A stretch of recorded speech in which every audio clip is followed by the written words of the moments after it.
And how did your 20s shape your view of friendships and how you choose your friends right now in your 30s? In my 20s, I used to be friends with people who are around me, colleagues at work, maybe neighbors.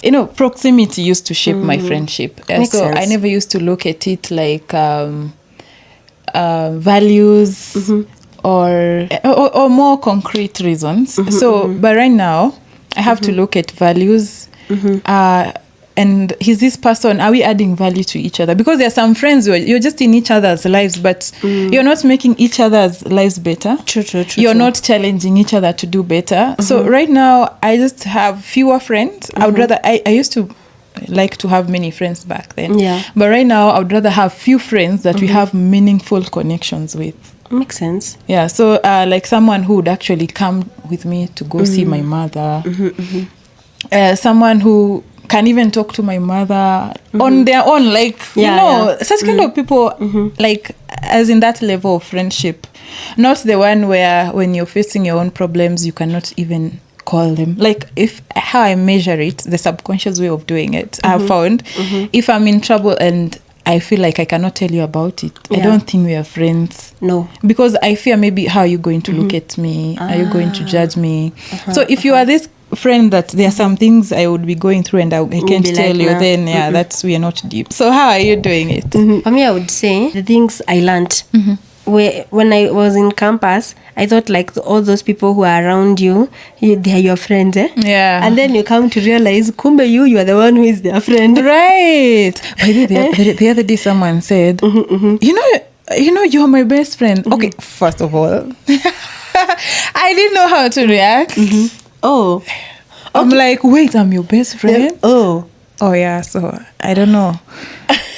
I know what you're saying when so you are their friend, as in they're your friends, but you're not their friend. Exactly. So I think when I was in campus, I had that illusion. I surrounded myself with people who I thought that we were like friends.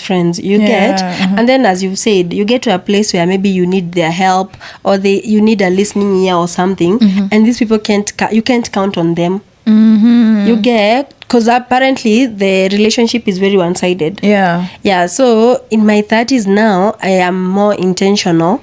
It's like, am I really your friend? Because if it's not reciprocal, like mutual, then I'm like, then maybe it's not worth my time, my investment and all that. Because even in friendships, it's an investment of your time, of your energy. The days you listen to somebody ranting or maybe the day you will show up to just maybe go to an event, as you said, maybe we have a Rorasho. Like I can come to your Rorasho, you can show up to mine, for example. Yeah, so it's for me, I've learned that now friendships need to be very mutual. Otherwise, they'll end up being like very draining. But then there is also the adulting part. Yeah, like let's meet on Sunday. And then I see what you mean. And then on that Sunday, you call me. But it's happening a lot in our 30s. I call you and then you're like, do you think we should actually meet today? Do you feel like meeting? And then you're like, no. Me too. You know, like none of you get busy. Yeah, I think there is also that. So, and I feel like if you're friends enough, you'd be able to tell someone something like, actually, I know we had made plans today, but the way I have woken up today, I'm really, yes, you're committed to this friendship, but the way you woke up today, and maybe the other person is only just checking in because they made plans, and then you're able to agree and say, no, let's not do it today. I think that's that kind of level of understanding is also very mature. Very important, because again, you also need to realize that I've come to realize that in our 30s again, someone can actually really be busy for real. That's true. And someone could be going through a lot on their own, and you cannot like put it on them.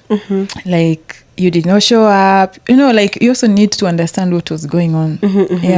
Sometimes I've seen people label others fake friends because they didn't do one thing. True. So there is that aspect too. Oh, wow. So I don't know, do you think they are fake friends? Yes and no. I think by the time you think somebody is fake, it's time you labeling them and all that, maybe it's time you let them go. But maybe you misunderstood them. Yeah, that's why it takes a lot of maturity to take your time also and reevaluate. I feel like the other day I was talking to my sister about levels of friendship. I think sometimes you need to know the people in your life and how you categorize them. Like it could also, when people say fake friends, it could be because of the expectations you put on your friends. Exactly. So if you probably like manage your expectations and also you go, you categorize your friends. Like I know if I come to Jirita with certain problems, she can help solve. But if I go to somebody else, no, regardless of how many times I tell them, they won't be able to have that capacity. So know the people you can rant to, the people you can go to for financial support, the people you can go for a good time. If you like categorize them in that way, then it helps you manage your expectations, and then maybe you might not have to say like, oh, this is a fake friend. Okay, but then again, what is fake? Fake, is it like you're pretending to be a friend? Because sometimes you might call me and maybe I'm going through it, I'm really going through it, and then because you are also going through it at the same time and I didn't show up for you categorize. So I think that there needs to be a lot of, it calls for us to really be very intentional and mature about it. And that managing expectations. Yeah, very important. Because if you don't, utakaa tu hapo you are judging people. Alafu pia I've learned to extend people grace. Like ile yenye, the same way you could be going through like a rough patch in your life and you are having a really bad day. You can't just assume somebody else could actually be having a bad day just the same as you are. Yeah. But then actually what has helped me also, something also I have learned, I think turning 30 really, it was like it's an eye-opener. Yeah, like first of all, I learned that I can actually decline things politely. Because you have expectations and maybe I'm not able to achieve something that you want. I just tell you I'm not able to. I mean, there is no need of really pushing myself through a season where I'm not able to come through for you.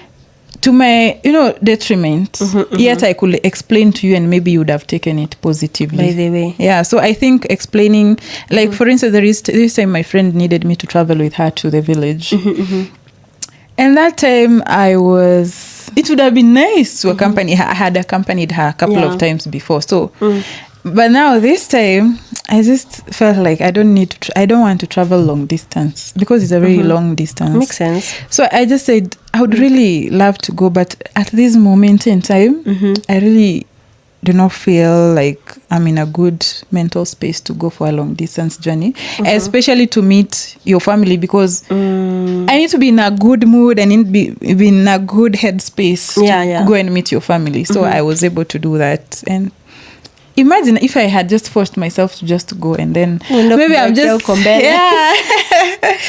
and then I would look at the whole experience and associate it with some negative feelings. That's actually true. So in short, people should learn to also communicate. Yeah, be very truthful and honest. Yeah, Makes I think sense. Again, you're an adult. No one is going to beat you. Yeah. Yeah. Wow.